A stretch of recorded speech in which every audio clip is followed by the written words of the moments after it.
Muslims claim that Prophet Muhammad split the moon, but this is not true, and we're going to prove it from the Quran.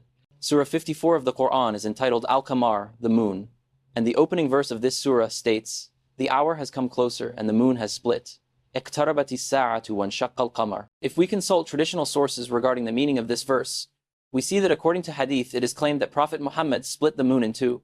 This not only lacks any evidence, it also contradicts the Quran. This is because Muhammad did not have a physical miracle, except the Quran. Surah 10 verse 20 says, "They say, how come no miracle came down to him from his Lord?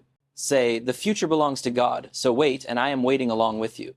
Even historically, this verse came after chapter 54, as chapter 10 is believed to be the 51st revelation, while chapter 54 was the 37th. We see a similar correspondence in 29 verse 50, and the Quran responds that the only miracle the Prophet received was the Quran alone. It is worth noting that Surah 29 was the 85th revelation. So this late in the revelation, we see that the Prophet still did not have a physical miracle. The verse says, "They said, if only miracles could come down to him from his Lord. Say, all miracles come only from God. I am no more than a manifest warner." 2951 says, "Is it not enough of a miracle that we sent down to you this book being recited to them?" This is indeed a mercy and a reminder for the believers. Regarding the splitting of the moon, this is referring to a prophecy.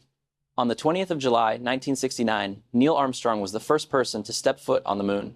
2 days later, at exactly 1:54 p.m. Eastern Daylight Time, on the 21st of July, 1969, the Apollo lunar module lifted off from the surface of the moon carrying 21.55 kilograms, 47.51 pounds, of lunar rock to be brought back to Earth so it could be analyzed. Notice that this is Surah 54 verse 1, which is the exact minute that Apollo 11 lifted off from the surface of the moon with 21.55 kilograms, 47.51 pounds, of lunar rock, just as the prophecy in the Quran specified. What is the response from the people when they are faced with this information? Do they turn reverent? Do they accept the Quran as the irrefutable word of God?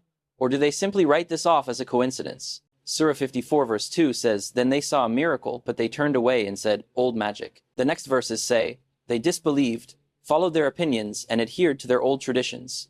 Sufficient warnings have been delivered to alert them. Great wisdom, but all the warnings have been in vain." So in conclusion, Muhammad did not split the moon, but it is a prophecy about Apollo 11.